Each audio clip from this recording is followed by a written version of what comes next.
Então, hoje o assunto é homem, né? Então, eu vou falar de uma coisa extremamente importante que é a testosterona, que move o mundo, né? As mulheres tomam testosterona, até que ponto que vale ou não a pena tomar testosterona, é uma coisa que as mulheres têm que ver com o seu ginecologista, né? Que muitas procuram tomar para melhorar algumas situações, que nós não vamos falar disso, né? E os homens também acabam tendo testosterona, alguns em excesso, alguns com pouco, alguns fazendo reposição. Até que ponto que vale a pena fazer reposição, né? Isso aí que a gente vai falar. A gente vai falar com o Guilherme. O Guilherme é urologista de formação, né? Isso aí. Então, para fazer o que ele faz hoje, ele tem que fazer faculdade, residência e depois se especializar em urologia e depois residente de urologia, depois fazer andrologia. Aí nessa formação ele fez uma parte no Hospital das Clínicas da Faculdade de Medicina da USP e depois da Unifesp também. E há vários anos ele vem colaborando no nosso curso, no nosso instituto, ele vem dando aula de andrologia. É um profissional extremamente didático, as pessoas gostam muito das aulas que ele dá, então por isso que recorrentemente ele dá aula no nosso instituto, o Instituto Gera, e por isso que a gente chamo para ele falar sobre esse assunto que ele domina bastante e que está na vida de alguns homens, né? E até que ponto que de maneira ajudando a fisiologia ou em excesso, né? Isso que a gente vai falar. Então, boa noite, Guilherme. Tudo bom?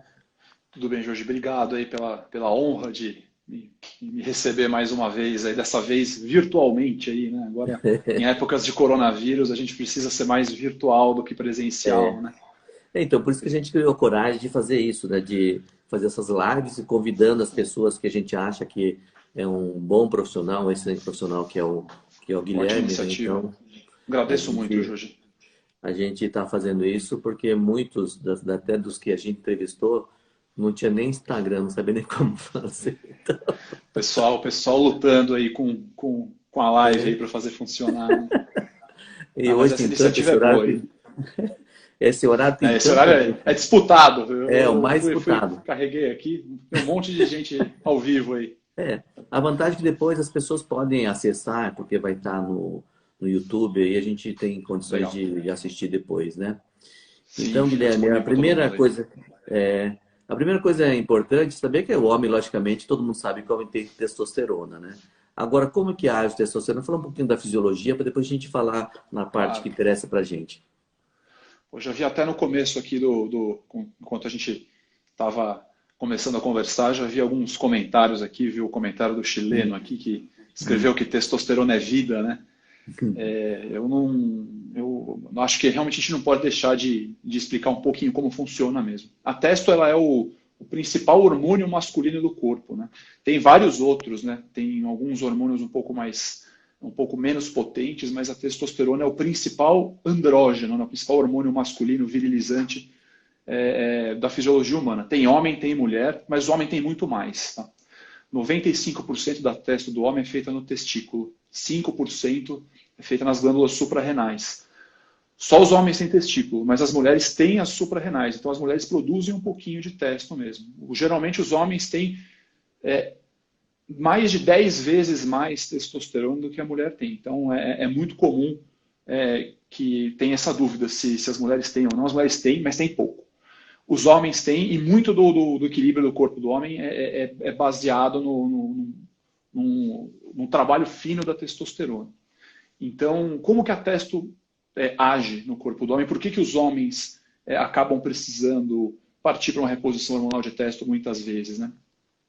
A testo ela atua em vários pontos do corpo. A gente acha que ela só tem a ver com libido ou que só tem a ver com a parte produtiva, mas não. Tem receptores de testosterona em vários lugares do corpo. Então, tem várias ações em vários órgãos que são mediados por testo. Então, a testosterona está relacionada com qualidade do sono, ela está relacionada com incremento de massa muscular, a testosterona está relacionada com saúde óssea. E a gente aprendeu tudo isso vendo não só os homens que tomam testosterona, mas principalmente vendo os homens que por algum motivo precisaram fazer algum tratamento para diminuir a testosterona ou tinham algum problema que fazia a testo cair. principalmente os homens de mais idade, os homens acima de 75, 80 anos, e a gente aprendeu vendo o que tinha de problema nesses homens quando eles perdiam testo. E a gente viu que muitos deles acabavam com problemas nesses órgãos que eu falei, principalmente perda de massa muscular, perda de função reprodutiva, perda de libido, desequilíbrio hormonal, perda de saúde óssea. Esses são os principais, né? Osteoporose, osteopenia. Então, esses, a rigor, são os principais motivadores que fazem os homens precisarem aí repor testo, né? Ao longo da vida do homem, a gente tem um período que a gente faz muita testosterona, né? Principalmente dos 15 até os 30 anos, né? Esse é um período que tem os maiores níveis de testo. E depois, assim como acontece com a mulher no período da menopausa, no climatério, né? Isso acontece com o homem também com relação à testosterona. Acontece a andropausa. A partir dos 35, 37, 40 anos, os níveis começam a declinar e a partir de um certo ponto isso começa a trazer alguns problemas para o homem. Por isso que existe essa tendência aí de se ser um pouco mais liberal hoje com a reposição de testo. Porque hoje os homens vivem mais, né? Não é porque o cara chegou com 45, 50 anos, muitas vezes ele está no melhor da festa, né? A vida está mais estável, está tudo indo bem, profissionalmente o cara está pleno, e aí ele já começa a ter sinais de declínio. Então, é por conta dessa mudança de estilo de vida que a gente vê hoje muitos homens usando aí a reposição de testosterona quase com tanta liberalidade quanto as mulheres fazem a reposição de hormônio feminino. Como que o homem ele começa a pensar que talvez ele esteja precisando de hormônio masculino? O que ele começa a sentir? Ou qual o exame que ele pode fazer para confirmar que ele está precisando de fazer essa reposição? Os exames são fáceis, um perfil hormonal, né? Faz parte dos exames de checagem masculina, faz parte também esses exames, dos exames, da lista de exames que a gente usa para avaliar a parte reprodutiva do homem também, mas basicamente o perfil hormonal, né? Dosar testosterona, do mesmo jeito que os homens dosam PSA, também precisam dosar testosterona, dosar as gonadotrofinas, o LH, o FSH, dosar o estrógeno. Muitas vezes o homem não está produzindo pouca testosterona, mas por conta de algumas alterações corporais, o homem com mais idade ele começa a transformar a testosterona em hormônio feminino. Do mesmo jeito que a mulher tem hormônio masculino, o homem também tem hormônio feminino, mas ele não pode ter muito. O homem tem que ter a testosterona aqui em cima e o hormônio feminino aqui embaixo. Essa distância aqui é que faz todo o equilíbrio masculino ficar bem instalado. Quando ou a testo cai, ou quando o estrógeno sobe, quando esse gap entre um e outro, essa distância entre um e outro, pinçam, isso aí leva aos sintomas que levantam a bandeirinha amarela para sinalizarem problemas hormonais no homem. Quais são esses sintomas, né? Tem alguns que são mais frequentes, alguns chamam mais atenção, mas basicamente cai libido, começa a ter o homem começa a ter um pouco de dificuldade de ganho e manutenção de massa muscular, ele começa a ter mais dificuldade para desempenhar atividade física, cai muito a qualidade de sono, então não só começa a ter dificuldade para dormir, como começa a ter dificuldade para acordar também, então acorda muito cansado, o sono fica todo picado à noite. Você pode ter, além disso também, alterações de pele, a pele começa a perder viço, ela perde hidratação, o cabelo começa a cair um pouco também, ele fica mais fino. São todos sinais de desequilíbrio hormonal. Então esses aí é o que faz a gente levantar a bandeirinha amarela quando a pessoa aponta que está com esses problemas. Essa é a hora da gente fazer uma dosagem de testosterona e considerar aí uma reposição hormonal quando necessária, né? Principalmente depois dos 35, 40, 45 anos. Às vezes alguns homens um pouquinho mais tarde, mas basicamente esses são os sintomas. Sono, perda de massa muscular, saúde óssea, que a gente não consegue saber só conversando, examinando, a gente precisa fazer exames, densitometria óssea, enfim. E os exames de sangue que mostram aí pra gente se os níveis de testo estão caindo. Aí você falou dos níveis, bom até a pessoa ter uma ideia, né? Qual que seria o nível de testosterona que já a gente poderia pensar que está baixo? Essa é uma boa pergunta. Tem um valor de corte que é definido pelas sociedades de endocrinologia, são guidelines, são regras que também são endossadas pelas sociedades de urologia, enfim. Mas basicamente a gente considera indiscutivelmente baixo um nível de testosterona abaixo de 280. Abaixo de 350 a gente já começa a ficar esperto também. Mas não dá para a gente comparar todo mundo usando sempre esse valor. Se eu dosar testosterona no homem de 30 a 35 anos, eu espero que ele tenha níveis mais altos do que um homem de 55, 60 anos. Então, não é que eu vou me engessar nesses valores, mas como regra de bolso de colete, 280 a 350 é a faixa aí que as sociedades sugerem que a gente use como corte para definir o homem como sendo portador de testosterona alta ou baixa. Óbvio, a gente não pode ficar só no guideline, a gente precisa olhar a pessoa como um todo, toda a medicina hoje ela é muito individualizada, então, evidentemente, eu vou aceitar níveis um pouco mais baixos num cara com mais de 50 anos, mas eu vou ser um pouco mais rigoroso e não vou aceitar níveis tão baixos num homem de 30 anos. Você leva em consideração mais o nível de testosterona ou o quadro clínico para você ver que a dose de reposição está sendo adequada? Para fazer o diagnóstico e definir se existe necessidade de dar testo, eu uso muito mais, eu preciso me pautar e preciso seguir o nível sanguíneo. Todas as diretrizes, elas são claras com isso. Eu não posso repor um hormônio que não está faltando, não tem sentido. Agora, isso é para fazer o diagnóstico.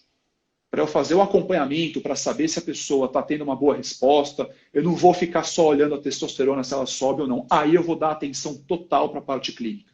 Então, respondendo a tua pergunta, eu uso muito o nível sanguíneo para diagnóstico, para começar, e uso muito mais a resposta clínica para acompanhamento e follow-up.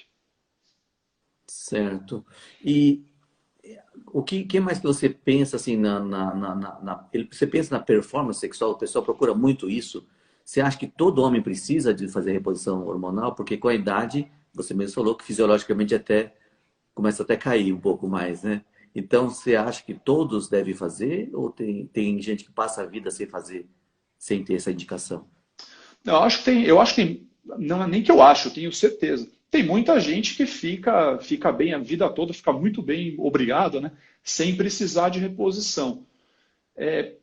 O ponto é que o estilo de vida que hoje a gente tem, né? O estilo de vida cosmopolita, né? Na cidade, expõe o homem a muito desgaste, tá? Muito mais do que expunha antigamente. Então, hoje a gente come mal, a gente trabalha muito, dorme muito mal, porque a gente tem um estilo de vida, a gente fica muito exposto a muita luz durante a noite, a gente tem uma qualidade de sono ruim. O sedentarismo faz os níveis hormonais caírem de uma maneira muito precoce. Então, eu não acho que todo mundo precisa. Não é esse o ponto. Eu acho que existe um declínio fisiológico, não tem problema algum se esse declínio não estiver trazendo problemas para o homem.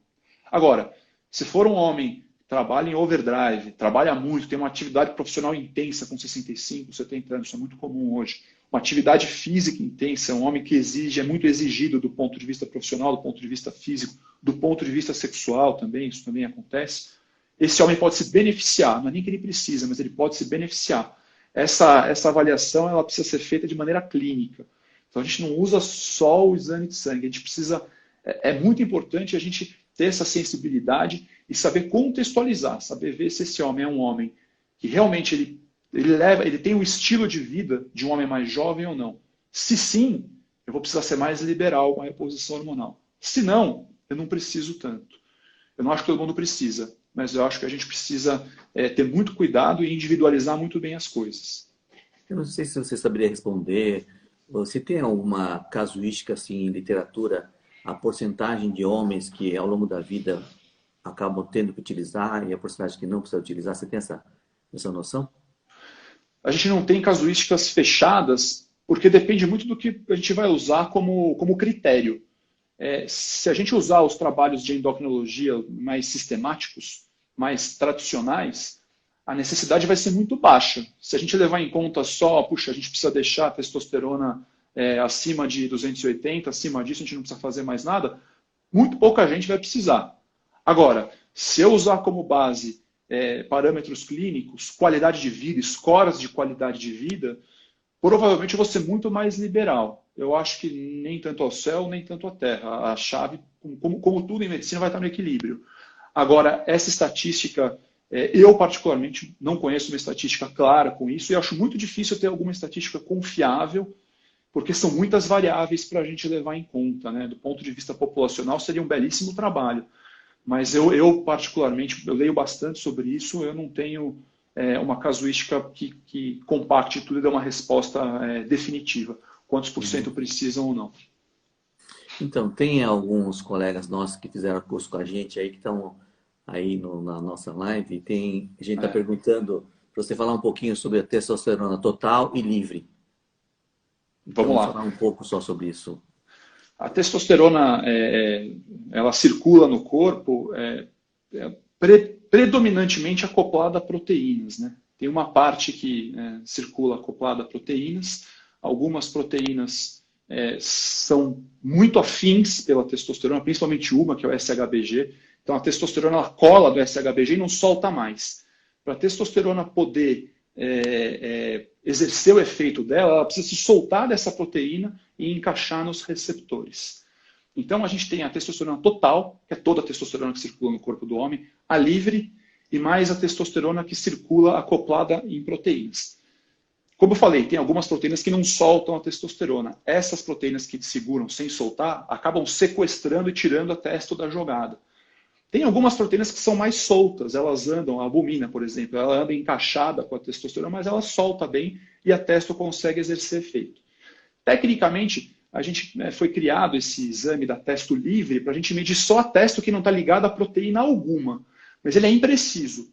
Hoje a gente prefere confiar muito mais no conceito da testosterona biodisponível, que é aquela testosterona que consegue encaixar nos receptores e fazer efeito. Essa testo biodisponível ela pode ser tanto a livre quanto a que está acoplada em proteínas mais soltas, tipo a albumina. Então, quando a gente vai usar o conceito de testo total e de testo livre, a gente acaba preferindo usar o conceito da testo biodisponível, que é aquela que de alguma maneira pode ser usada. Qual que é o problema dessa ideia da testo biodisponível? Ela é um pouco sujeita a erro. Medir ela diretamente é muito difícil, então a gente acaba fazendo aproximações matemáticas, uma fórmula que chama fórmula de Vermeulen. Não vou ficar falando de fórmula matemática aqui, mas é um cálculo, é uma testo calculada. Por ela ser calculada, ela é meio sujeita a erro. Então, para a gente se pautar e definir o que fazer, se o homem está hipogonádico ou não, ou seja, se ele tem testo alto ou baixo, a gente usa principalmente, o que a gente usa com mais frequência é a testo total, porque ela é um ensaio mais fidedigno. E se a gente for usar alguma coisa para ser um pouquinho mais minucioso, a gente vai na biodisponível, não na livre. A livre a gente deixa para lá. A biodisponível tem esse inconveniente, é uma aproximação matemática. Então, muitas vezes, quando a gente vai ler os trabalhos, né, o pessoal do curso aí que está mandando as mensagens aí, que acaba tendo uma visão um pouquinho mais técnica, a gente vai encontrar muito mais testo total nos papers. E é muito mais fácil trabalhar com isso. Então, a resposta é essa. A gente vai trabalhar com testo total, os parâmetros todos que a gente usa para dizer se está alto são testo total, para ajuste fino, para controle, para o andrologista, para o endocrinologista que estão fazendo lá o meio de campo durante a reposição hormonal, aí a gente acaba usando um pouquinho a biodisponível para saber se tem algum fator de interferência. Às vezes homens muito obesos ou homens que têm algum problema hepático, né, que fazem uso de substâncias que agridem o fígado, álcool, qualquer outra substância, eles produzem muita proteína SHBG que sequestra a testosterona e não solta. Então, às vezes, o nível de testo está alto, mas como tem muito dessa proteína, significa que tem muita testo sequestrada. Às vezes, a testo livre não está normal, mas o ideal mesmo é a gente ter a biodisponível. Acaba ficando um pouquinho, dependendo um pouquinho desse controle fino. Então, essa é a resposta. Testo total e biodisponível são a chave. A testo livre, muito sujeita a erro. Mas a nossa sócia lá de Sinop perguntou sobre estradiol. Você falou que então tem estradiol. Sim. Qual a importância disso? Qual o nível que você acha que seria importante pensar? Os níveis aceitáveis de estradiol, né, o E2, né, são níveis até 30, 35, 40, às vezes 42, dependendo do laboratório. Mas o ideal é que o estradiol seja o mais baixo possível no homem. O ideal é entre 20 e 30, tá? Para você ter uma boa homeostase endocrinológica, para o homem ficar equilibrado. Então, não adianta nada eu ter níveis altos de testo, a gente estava falando aqui de 280, 350, às vezes não adianta nada a gente ter lá 450, 500 de testo, se o homem está com 60, 65 de estradiol. a testo vai estar alta, mas lembra que eu falei? Essa distância aqui tem que ser grande. Se o estradiol estiver muito alto, vai ficar pinçado aqui e a gente vai perder eficácia. O homem é muito, muito, muito sensível a níveis altos de estradiol.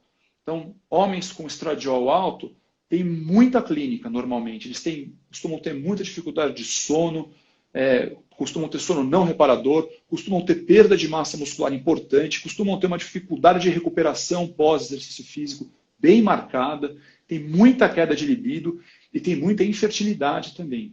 Não é que a infertilidade é causada por isso, mas o funcionamento testicular fica particularmente prejudicado com os níveis de estradiol mais altos. Então, às vezes, a chave não é subir a testo, às vezes a chave é baixar o estrógeno, baixar o estradiol. Muitas vezes isso resolve, tanto do ponto de vista andrológico, hormonal, bem-estar, quanto do ponto de vista reprodutivo também.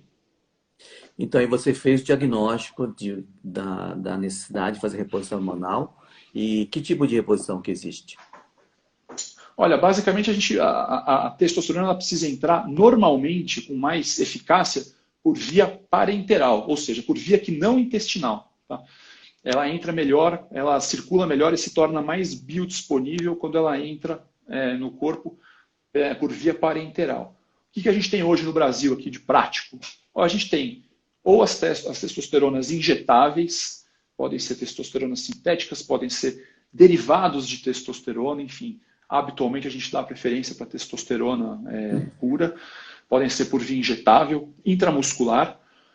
Hoje tem alguns produtos nos Estados Unidos, não disponíveis no Brasil ainda, para uso subcutâneo, doses mais baixas, enfim, para você acertar, fazer ajustes mais cuidadosos, dá um pouquinho de trabalho. E você tem também as testosteronas que entram por via transdérmica, são os creminhos, os géis ou os biolipídios, o Pentravan, enfim, são veículos lipídicos gordurosos que penetram bem na camada córnea e levam estruturas moleculares maiores para dentro intactas. Então você consegue fazer como se fosse uma injeção de testosterona sem usar agulha, né? Você usa por via transdérmica. Você tem produtos de farmácia vendidos, né? Eu tenho o androgel, e você tem produtos manipulados também que você pode desenhar conforme a necessidade do paciente.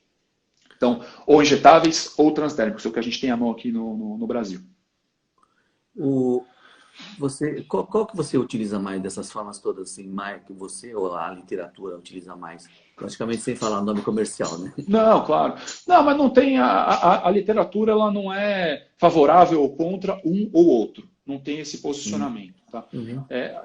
Eu posso dizer o que eu uso mais, não é nem por conta de preferência, mas é pelo perfil do paciente que eu atendo mais. Eu sou um andrologista que faz muita a parte reprodutiva também. Então, a minha clientela tem muitos homens mais jovens, homens aí com menos de 60 anos. Nesses homens, os homens mais jovens, eu tenho uma preferência pessoal pela via transdérmica. Por quê? Não é porque eu gosto mais, mas eu acho que a gente consegue ter um controle melhor. O problema das testosteronas injetáveis, vamos falar só das testosteronas, não vou falar das substâncias análogas que são um pouquinho mais complicadas, mas a testo injetável, o problema é que você faz o shot, faz a injeção intramuscular, você tem um pico, habitualmente você passa bastante do nível fisiológico, e quando você passa de um certo ponto, você começa a inibir o eixo, né? Começa a inibir LH e FSH. E aí você costuma ter uma queda rápida, dependendo do produto. Tem produtos que caem mais rápido, tem produtos que demoram mais para cair. Mas o problema da droga injetável é que você tem inibição do eixo. Então, quando passa o efeito, você tem o rebote. Tá? Então, eu costumo reservar as injeções, as testosteronas injetáveis, ou para os homens com mais idade, que perderam muita massa muscular e precisam de um suporte de testo um pouquinho mais robusto. São homens que vão acabar precisando da testo por muito tempo, por uso prolongado, então aí a gente usa injetável com mais liberalidade, especificamente, necessariamente para homens sem desejo reprodutivo. As testos injetáveis têm essa característica, elas realmente vão inibir o eixo, e a inibição de eixo faz o testículo parar de trabalhar, e isso é um ponto. A via transdérmica, os creminhos, você consegue fazer elevações um pouco menores. Então, em vez de fazer uma subida grande que vai cair, depois você precisa fazer outro pico, você consegue fazer subidas pequena, você consegue fazer, titular melhor, você consegue ir sentindo, vai fazendo medidas, vai conversando com o paciente mês a mês, semana a semana, e você consegue chegar na dose melhor, muitas vezes sem inibição de eixo. Acaba inibindo algumas vezes, mas você não consegue chegar em níveis que são terapêuticos, então a pessoa fica bem, sem atingir níveis suprafisiológicos. Acontece com muita frequência no cara que está usando injetável. Então, às vezes o cara está usando injetável, sobe lá, testa de 800, 900, 1000, 1200. Muita gente, às vezes, muita gente gostaria de ter níveis super altos, mas o fato é que você não precisa ter níveis muito altos. Se você tiver níveis fisiológicos, grande parte dos benefícios já aparecem. Então, você consegue, no homem mais novo, titular melhor com o transdérmico. Como eu atendo gente mais nova com muita frequência pelo meu perfil de atendimento, eu acabo tendo uma preferência maior pela via transdérmica. Eu acho que eu tenho um pouquinho mais de controle. Eu vi uma pergunta aí sobre implantes aí, né? Então, a Tânia perguntou sobre implante. Sobre implantes, eu vi, essa pergunta é boa. Eu não tenho experiência com implantes. Eu nunca prescrevi. Eu já acompanhei alguns pacientes que fizeram uso de implante. A minha percepção que pode ter um pouquinho de viés, porque são pessoas que vieram porque estavam insatisfeitas por algum motivo. A minha percepção é que o implante ele acaba sendo muito similar a uma via injetável, só que de depósito. Você tem pouquíssimo controle. Você põe um implante lá, ele vai durar 6 meses, 9 meses. Se passar do ponto, você não tem como controlar, a não ser que você tire o implante. Se não tiver suficiente, você vai ter que acrescentar alguma outra coisa. Eu, particularmente, acho que reposição masculina, reposição de testo, tem muita titulação, tem muito ajuste fino. Então, eu, pessoalmente, não gosto muito da ideia dos implantes. Não que eu seja contra, não é um posicionamento contrário de nenhuma maneira, viu, Juji? Mas não é a minha experiência. Então, você falou de músculo, testosterona, então, logicamente, você pensa em esportista. Por que o esportista procura usar testosterona? Até que ponto que é bom? Até que ponto que começa a fazer mal? Classicamente, né, e muito da ideia que a gente tem do usuário de anabolizante típico, né, de uma maneira até um pouco preconceituosa, ela vem de uma época um pouco mais antiga, que a testosterona estava muito... A ideia de usar a testosterona remetia muito ao fisiculturista profissional, né, que fazia uso de doses suprafisiológicas, doses anormais, doses muito intensas, com o intuito de ganho de massa muscular, performance física, principalmente ganho de massa muscular. Então, é muito comum a gente encontrar muita informação sobre o uso de testosterona sintética no meio dos fisiculturistas. Hoje, a gente vê que o perfil das pessoas que acabam procurando fazer uso desse tipo de substância mudou bastante. Tá? A gente não é o que a gente vê no dia a dia. O que a gente vê são as pessoas normais mesmo, são atletas de final de semana, atletas amadores que, por algum motivo, querem mais performance ou querem ter uma melhor estética, eles acabam recorrendo aí ao uso dos andrógenos. Tem muita discussão na literatura se isso é certo, se isso é errado, se tem problema, se não tem. Acabou virando uma coisa igual direita e esquerda, sabe? Tem gente que defende, tem gente que ataca. O fato é que hoje o perfil do usuário de anabolizantes é muito diferente do perfil antigo, do perfil estereotipado do fisiculturista profissional.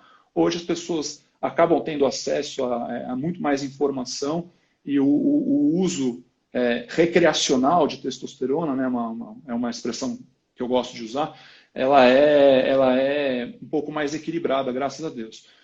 A Sociedade Brasileira de Endocrinologia tem um posicionamento fortemente contrário, tá, ao uso de testosterona com essa finalidade. Eu acabo sendo partidário dessa linha também. Eu acho que a testo tem que ser usada com finalidade de reposição. Esse é o principal. Vamos falar assim, do antigamente, quando o pessoal usava de maneira exagerada. O que acontecia com essas pessoas, né, que usavam a testosterona de maneira inadequadamente ou em exagero, quer dizer, hoje deve ter gente que também utiliza. Então, vamos falar de antigamente. O que acontecia com as pessoas que usavam de maneira inadequada a testosterona? Tinha efeitos colaterais em vários sistemas. O principal, que mais chamava atenção, era o sistema circulatório. Então, era muito comum, no fim de ciclo, né, de ciclos pesados, você ter um indivíduo muito hipertenso, você tinha ocorrência de eventos circulatórios com uma frequência mais alta, isso é reportado nos trabalhos mais antigos, né? Então, as pessoas faziam picos hipertensivos com muita frequência. Você tinha problemas hepáticos, tinha uma situação chamada peliose hepatis, a presença de múltiplos cistos, em usuários muito pesados, prolongados, com doses muito altas. Você tem alguns relatos de hepatocarcinoma, né, por agressão hepática. São relatos anedóticos, poucos, mas bem documentados. E principal, o mais frequente de todos, eram alterações comportamentais. O problema é que doses suprafisiológicas no usuário antigo, né, no usuário convencional de anabolizantes, faziam doses muito altas e acabavam tendo uma síndrome muito similar à síndrome de abstinência de qualquer droga de uso recreativo. Então, ele tinha um nível muito alto, fazia o rebote acaba durando mais, porque você tem queda do eixo, é como se fosse uma usuária de pílula, né? Muitas vezes o eixo demora 6 meses ou mais para se restabelecer, então a pessoa ficava num estado hipogonático e acabava usando de novo. Isso aí entrava num círculo vicioso e você acabava tendo pessoas que se tornavam grandes usuários de testosterona e você tem relatados. A gente tem relatos na literatura de aumento de índices de criminalidade, comportamento agressivo, enfim. Tem muito paper, principalmente da década de 90, sobre esteroide anabolizante, muito paper em periódicos de neuropsiquiatria, muito mais do que nos periódicos de medicina do esporte, endocrinologia, urologia. Eu fiz uma revisão em 2011, você sabe disso, né, sobre esse assunto, e nessa revisão bibliográfica que eu fiz em 2011, eu encontrei muito paper em periódicos de neuropsiquiatria, principalmente reportando esse tipo de alteração comportamental. E o que acontecia com a fertilidade com esses homens que tomam anabolizantes ou testosterona em excesso? O que acontece com a fertilidade desses homens? Eu gosto de comparar muito com a mulher que toma pílula anticoncepcional. Quando uma mulher está fazendo uso de um hormônio feminino, com finalidade contraceptiva, ela está sinalizando para o corpo dela que está sobrando hormônio feminino, então o corpo dá ordens aí para os ovários pararem de trabalhar. Esse é o princípio da pílula. O ciclo ovulatório fica interrompido e a mulher fica protegida do ponto de vista contraceptivo. O que acontece com o homem que toma doses que atingem um certo ponto, que passam de um certo limiar, que passam do limiar fisiológico, né? Ou seja, o homem que toma testo no duro mesmo. O que acontece? Funciona como uma pílula. Ele vai ter níveis mais altos de testo circulando no corpo, mas para o homem ter fertilidade preservada, ele precisa ter testosterona dentro do testículo. O testículo só consegue produzir espermatozoides se tem testosterona lá dentro do testículo, funcionando. E o problema é que a testo que circula no corpo, que a gente usa na reposição, ela não consegue entrar no testículo, ela fica fora do testículo. E o corpo entende que está sobrando e dá ordens para o testículo parar de trabalhar. E aí o testículo começa a reduzir, ele começa a se compactar, ele começa a ficar hipotrófico. Então você tem o que a gente chama aqui no jargão médico, né, de hipogonadismo hipogonadotrófico. Ou seja, você tem o testículo trabalhando menos porque tem menos comando do corpo para que ele trabalhe mais. E esse comando diminuiu porque o corpo viu que tem testo sobrando. Então o que acontece com o homem que toma testo do ponto de vista de fertilidade? A tendência do homem que faz uso de testosterona é a azoospermia, tá? Especialmente em níveis suprafisiológicos.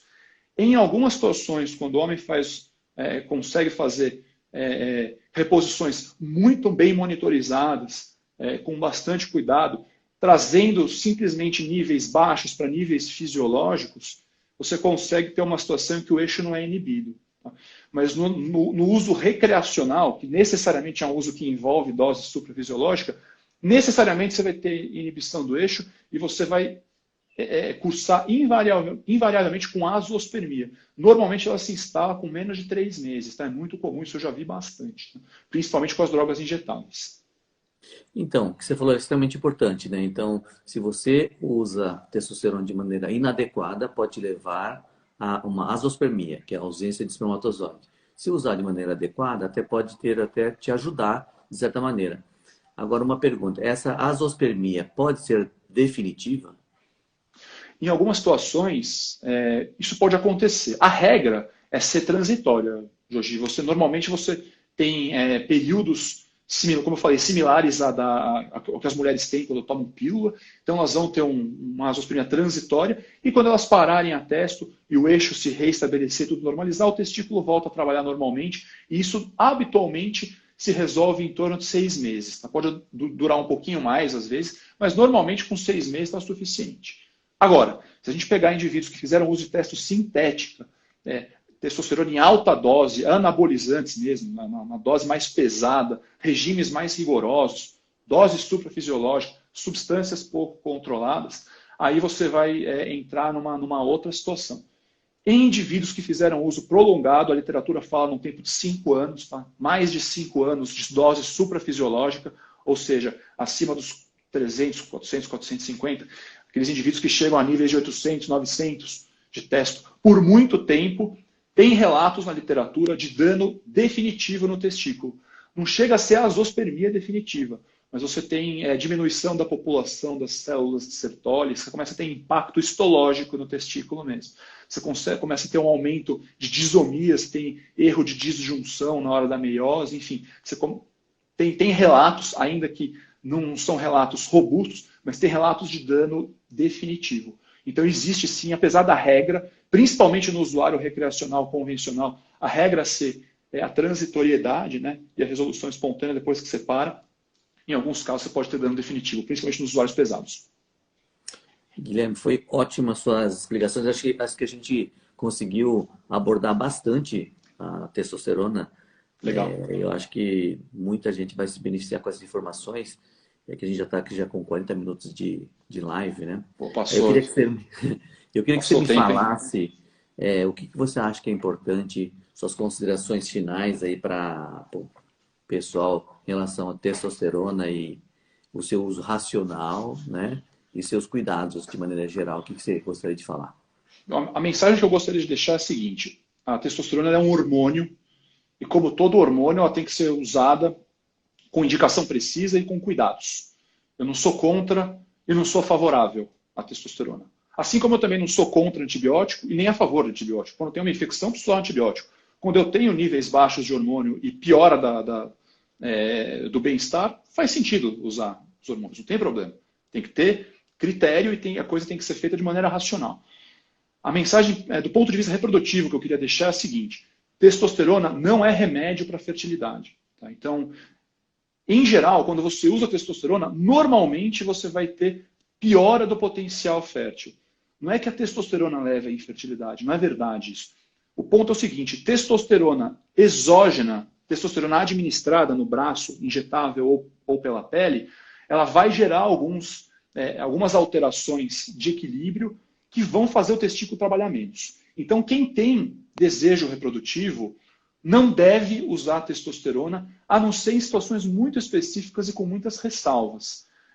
Normalmente, quando a gente precisa aumentar os níveis hormonais de alguma maneira, no homem que tem interesse reprodutivo, a gente precisa tentar induzir ele a produzir a sua própria testosterona, usando precursores hormonais, indução da espermatogênese, enfim. Essa é a mensagem principal. Se tem desejo reprodutivo, essa é a mensagem tanto para os pacientes, para as pessoas que assistem, como para os médicos que trabalham com reprodução também. Não usem testosterona com finalidade de se aumentar a reprodução. Testosterona tem que ser usada com finalidade de reposição hormonal, homeostase, equilíbrio, enfim, com essas características. Quando a gente tem interesse reprodutivo, aumentar o potencial fértil, a gente tem que usar estratégias específicas, principalmente com precursores e com indução de espermatogênese, não com testosterona exógena. Excelente, Guilherme. Como eu falei, o Guilherme ele é super mega didático. Realmente é um excelente profissional. Ele fala super Obrigado, bem. Jorge. Por isso que ele é convidado sempre no nosso curso. Eu vi que tem muitos médicos aí que estão fazendo perguntas, né? E gostaria de avisar o seguinte, que ele está sempre no nosso curso, né? O nosso curso agora, por causa da pandemia, também é online também. Então, na semana que vem a gente vai ter o próximo módulo. Então, tem a possibilidade das pessoas interagirem de maneira bem natural. Hoje, com a tecnologia, é bem fácil isso. Então, os colegas que quiserem são convidados, os alunos são convidados a participar do curso e fazer as perguntas para o Guilherme. É que agora, infelizmente, não dá para a gente... Eu vi que tem um monte de perguntas, eu acho que a live foi super interessante. Foi boa. Para os médicos também, e principalmente para os pacientes, né? Porque tem visão distorcida de que testosterona faz mal ou de que testosterona ajuda a engravidar. Quer dizer, então deu para desmistificar um pouquinho e cada um Legal. procure seu urologista ou andrologista para realmente se posicionar, para ver se você vai ou não utilizar. Eu acho que cara, deve ser bem individualizado, não pode ser usado de maneira indiscriminada a testosterona, assim como outros medicamentos. Obrigado, Guilhermão. Valeu. Jorge, é um prazer aqui estar com você. Queria te agradecer pela oportunidade, por essa e por todas que eu tive hoje. Hoje você é o Jorge, mas quando eu comecei, aí, quando eu saí da residência aí, em 2009, você era o doutor Jorge, que me convidava, me dava a oportunidade de falar nos cursos. Os cursos são excelentes, o curso de pós-graduação é completo. Tenho contato com muitos ex-alunos aí, hoje como colegas, a gente discute casos, enfim, só tenho coisas boas a falar dessas suas iniciativas, Jorge. Te agradeço muito aí pela oportunidade de estar presente aí conversando com você. Muito obrigado aí, viu? Eu que agradeço e você faz parte da família. Um Valeu, abraço aí. Jorge. Obrigado. Um Tchau, abraço. tchau. Até mais. Tchau, tchau.